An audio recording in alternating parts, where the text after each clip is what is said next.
Leontine Sagan's Mädchen in Uniform, released in 1931, is a groundbreaking homoerotic tale doubled of a prescient anti-authoritarian stance on the Prussian education system. The heroine, Manuela, is sent to a strict boarding school where she discovers a world of deprivation but also camaraderie with the other girls and falls madly in love with her teacher, Fräulein von Bernburg.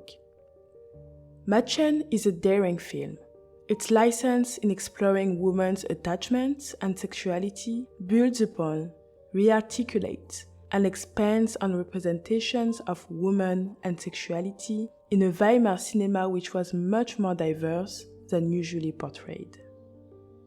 Part of the conditions of possibility of a film like Mädchen was a new expansiveness given to German cinema by the abrogation of censorship laws at the end of the First World War, even if these were soon to be reintroduced. During this brief parenthesis, Aufklärungsfilm or social hygiene films, which were a genre of educational films about sexuality, were encountering a large commercial success, banking on provocative themes, titles, and the voyeurism of new mass audiences. All of this under the guise of preventing venereal diseases.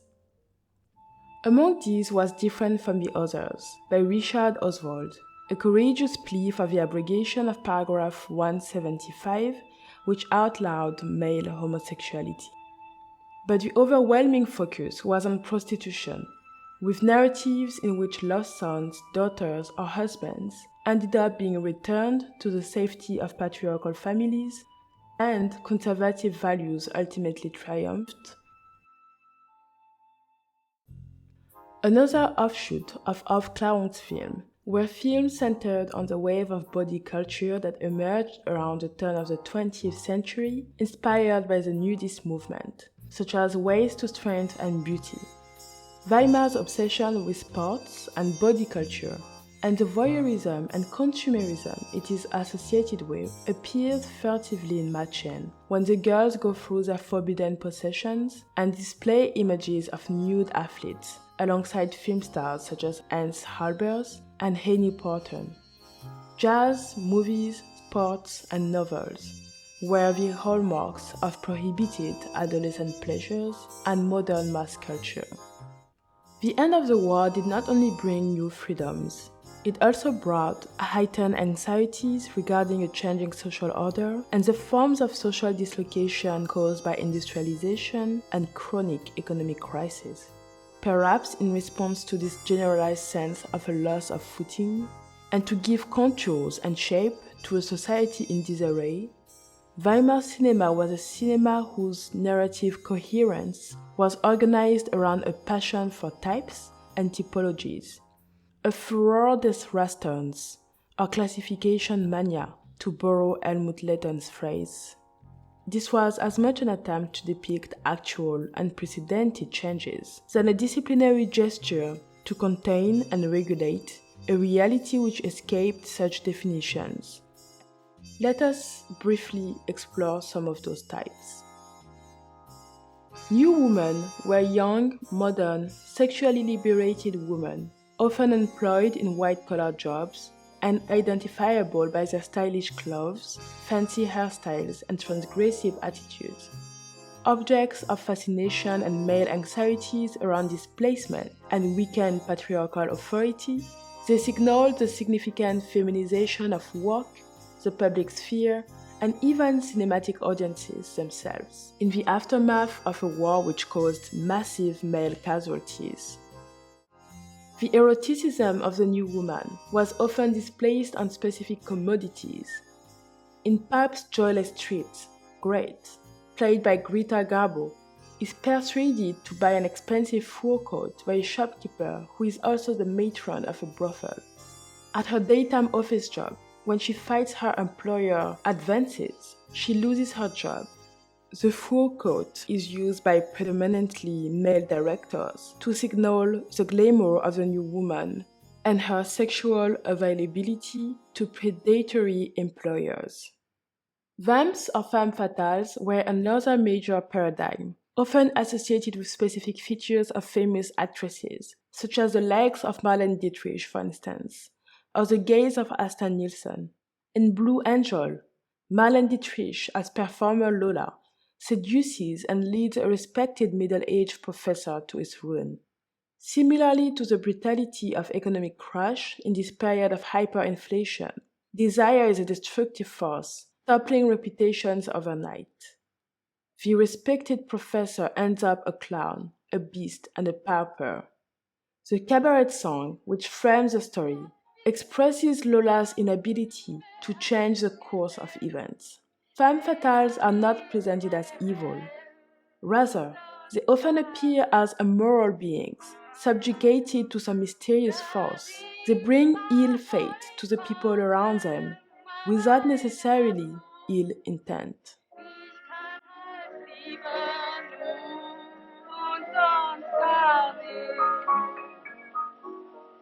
Männer umschwirren mich wie Motten und das Licht.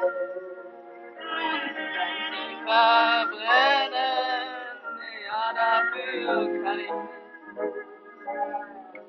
Ich bin fast oft wie Fuß auf Liebe eingestellt. Ich kann halt lieben und sonst gar nicht. The androgynous woman, another popular type, spoke to the period's anxieties around female sexual difference. Some of the most popular film stars were prized for their androgynous looks and ambiguous eroticism, often emphasized by cross-dressing plots, such as Ossie Osvalda starring in Ernst Lubitsch's early silent comedy I Don't Want to Be a Man. Osvalda plays a rebellious adolescent, impersonating a man to get a taste of freedom, exchanging along the way homoerotic inebriated kisses with her guardian. The drunken lightness of the heroine is reminiscent of Manuela in drag as Don Carlos in Mädchen, declaiming her love for Bernburg. In Pabst Pandora's Box, actress Louise Brooks, playing Lulu, combines femme fatale and androgynous ambiguity in a boyish hairstyle. In the opening scene, to the surprise of her porter, Lulu assumes an aggressivity and Herculean force traditionally associated with masculinity as she grabs her pimp and forcefully leads him to her chamber, her movements taking on a slapstick comedy quality. The prostitute figures prominently in Weimar cinema.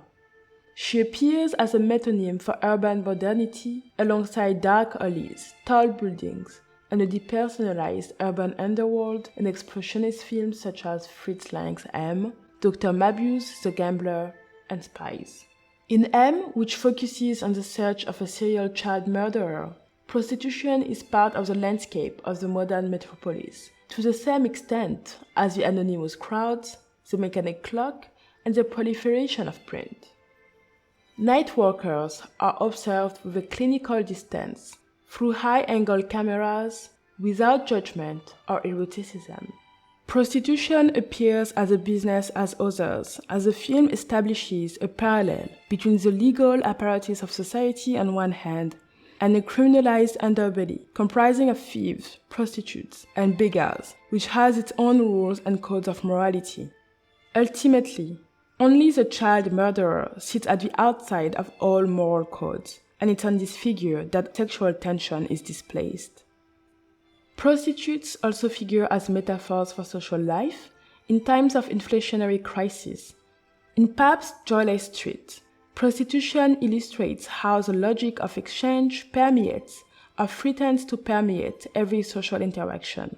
From the woman coerced into giving sexual favors, to the butcher to get meat, to the woman performing in the nightclub hidden inside a fashion boutique, to the residents of a building in which the daughter of a retired civil servant is not exempt from the temptations faced by the daughter of a poor family, thus blurring the lines between prostitutes, new women, and women in general. Comedies, which were the most prolific genre of Weimar cinema, often accounting to up to a third to its production, reproduced and subverted gender roles.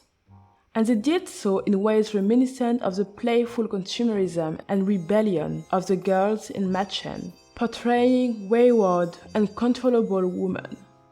In Ernst Lubitsch, The Oyster Princess, an aggressive heroine demands a husband be bought for her, and ideas around maternal instinct are ridiculed as the princess terrorizes a doll while trying to learn wifely duties.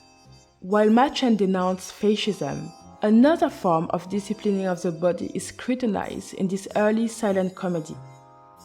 Capitalism and the commodification of the female body, the use of close-ups of hands at work, while a myriad of maids help prepare the princess to see her future husband, emphasize notions of repetition and capitalist surplus as the princess is carried from one place to another like a commodity. Mädchen is indebted to Weimar cinema's typologies, in figures such as the school director and mistresses, or even the maternal Fräulein von Bernburg.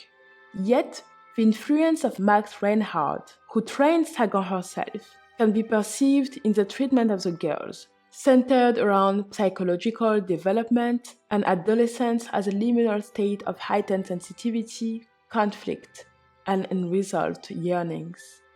Representations of the abusive nature of boarding schools and their fabric of marching girls abounded. One can think of Diary of a Lost Girl, where the abuses endured at school contrast with the emancipation, sexual and otherwise, as well as joy and community found in the brothel.